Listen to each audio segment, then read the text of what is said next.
Coming up next on Passion Struck, to ensure lasting emotional well-being, it's important to consistently practice emotion regulation techniques. Just as regular exercises strengthens the body, these strategies build our mindfulness muscles. Consistency is essential, whether it's journaling, cognitive reappraisal, or mindful meditation. Welcome to Passion Struck. Hi, I'm your host, John R. Miles, and on the show, we decipher the secrets, tips, and guidance of the world's most inspiring people and turn their wisdom into practical advice for you and those around you. Our mission is to help you unlock the power of intentionality so that you can become the best version of yourself. If you're new to the show, I offer advice and answer listener questions on Fridays. We have long-form interviews the rest of the week with guests ranging from astronauts to authors, CEOs, creators, innovators, scientists, military leaders, visionaries, and athletes. Now, let's go out there and become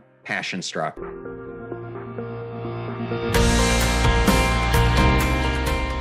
Now let's talk about today's episode, where I'm going to dive into the fascinating world of emotion regulation techniques and provide practical tools to enhance your emotional well-being, mental health, professional, and personal relationships. These skills allow you to understand, express, and manage your emotions effectively. Throughout this episode, I'll explore various techniques that can help you to manage your emotions in a healthy and productive manner. First, I'll lay the foundation by discussing the importance of emotional regulation, the science behind it, and its positive effects on our physical and mental health. We'll highlight the benefits of developing these skills and how they can enhance our relationships, decision-making abilities, and overall quality of life. Next, I'll dive into the first step of emotional regulation, recognizing and labeling emotions. I'll share insights into the significance of self-awareness and provide practical exercises to help you identify and to understand the emotions that you experience. I'll explore the concept of cognitive reappraisal and provide examples of how to apply it in different situations, allowing you to shift your perspective and effectively manage challenging emotions. You'll learn about various emotional regulation strategies that reduce the impact of negative emotions. I'll discuss cultivating emotional intelligence as a key component of regulating emotions successfully. Additionally, I'll address how to express emotions constructively in tough situations, an important aspect that's often overlooked. Finally, forming enduring emotional prosperity is not just about subduing unwanted sentiments. It involves taking care of the beneficial association with all your feelings. Embrace this journey towards enhanced health by integrating these emotion regulation techniques into your daily routine. Emotional regulation is the secret sauce to maintain balance in the face of stress, avoiding mood swings like a pro, and becoming a relationship guru.